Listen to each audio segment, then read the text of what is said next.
नमस्कार, जय माता दी। सबसे पहले आप सभी माता के सच्चे भक्तों को नवरात्रि की हार्दिक शुभकामनाएं। मैं और मेरी पूरी टीम माता रानी से यह प्रार्थना करते हैं कि माता रानी आप सभी की सारी मनोकामनाएं, सभी इच्छाएं पूरी करें। आप जीवन में अपार धन संपदा के मालिक बने। कैसे हैं आप सभी? मैं आशा करता हूं आप सभी ठीक होंगे, खुश होंगे। आपसे एक निवेदन है कि आप अपने चैनल कर भला हो भला मिरेकल सब को सब्सक्राइब अवश्य कर लें और साथ में बेल आइकन को भी प्रेस कर लें ताकि आपको सबसे पहले हमारी आने वाली वीडियोस की नोटिफिकेशन मिल सके। आइए अब बात करते हैं उन महाशुभ अभिजीत 46 मिनटों की। अगर इन 46 मिनटों में आप अपने घर में बताई गई विधि से कलश स्थापना करते हैं तो माता रानी की आप पर असीम कृपा होगी और माता रानी खुद आपको ऐसे संकेत दिखाएंगी जिन्हें समझकर आप खुद यह जान जाएंगे कि आपकी पूजा कितनी सफल हो रही है। आपको अपने घर में 11:44 से लेकर 12:30 के बीच में कलश स्थापना करनी है। हो सके तो आप 12:15 के समय पर कलश स्थापना करें। यह समय इन 46 मिनटों में से बहुत ही शुभ है। इस समय में की गई कलश स्थापना से आपको आपकी पूजा का बहुत अधिक फल मिलेगा। आइए अब बात करते हैं विधि की। कैसे आपको कलश स्थापना करनी चाहिए ताकि आप अपनी पूजा का अधिक से अधिक फल प्राप्त कर सकें। सबसे पहले आप कलश स्थापना के लिए कोई भी किसी भी तरह का कलश ले सकते हैं। मिट्टी का, पीतल का या तांबे का। कोई भी कलश आप अपनी इच्छा के अनुसार ले सकते हैं। अब कलश को हम अच्छे से साफ करेंगे और फिर कलश के कंठ पर हम मौली बांध देंगे।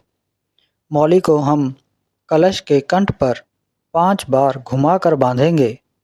कलश के कंठ को कभी भी खाली नहीं छोड़ते। अब आप कलश पर लाल रंग से स्वास्तिक बना दें। हमारे हिंदू धर्म में स्वास्तिक का चिन्ह बहुत ही पवित्र और शुभ माना जाता है।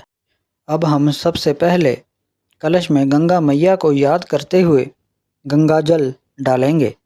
याद रहे कि सबसे पहले गंगा जल डालना है, फिर उसके बाद हमें शुद्ध जल से कलश को कंठ तक भर देना है। जो जल आप पीने के लिए यूज़ करते हैं वह जल आपको इसमें डालना है। इसके बाद हमको कलश में 5 चीज़ें डालनी होती हैं। सबसे पहले हम हल्दी डालेंगे। हल्दी हमें केवल गांठ वाली ही इस्तेमाल करनी है। पीसी हुई हल्दी या हल्दी का पाउडर हमें यूज़ नहीं करना है। पीसी हुई हल्दी और हल्दी पाउडर को हम शुद्ध नहीं मानते हैं। उसके बाद हमको एक सुपारी डालनी है, एक सिक्का डालना है, फिर हमें इलायची डालनी है और एक लौंग डालना है। आप यह ध्यान रखें कि लौंग पूरा साबुत होना चाहिए, जिसे हम फूल लौंग भी बोलते हैं। वह लौंग आपको यूज़ करना है। अब हम इस पर आम के पत्ते सजाएंगे। आप 5, 7, 9 और 11 पत्ते सजा सकते हैं। अगर आप 9 दिनों के लिए कलश स्थापना कर रहे हैं तो बंच में ही पत्ते लीजिएगा। अकेले पत्ते होंगे तो जल्दी सूख जाएंगे। अब हमें नारियल लेना है। नारियल को आप एक बार बजाकर अच्छी तरह से चेक कर लीजिएगा, क्योंकि इसमें पानी का होना बहुत ज़रूरी है। अब नारियल के मुख की तरफ हम तिलक लगा देंगे। तिलक करने के बाद नारियल के ऊपर हम माता रानी की चुनरी या लाल कपड़ा बांध देंगे। इनमें से आप कोई भी एक चीज़ लपेट सकते हैं। अब नारियल को कलश पर रखेंगे। आप नारियल का मुख ऊपर की ओर करके सीधे नारियल को रख सकते हैं। अगर आप नारियल का मुख ऊपर की ओर करके रखते हैं तो हर दिशा से धन आपकी ओर आकर्षित होना शुरू हो जाएगा। ज़्यादातर पंडित इसी तरीके से नारियल को कलश पर रखते हैं।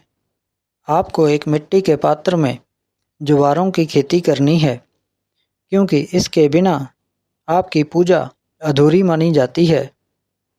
आइए अब जानते हैं कि स्थापना कैसे करनी है।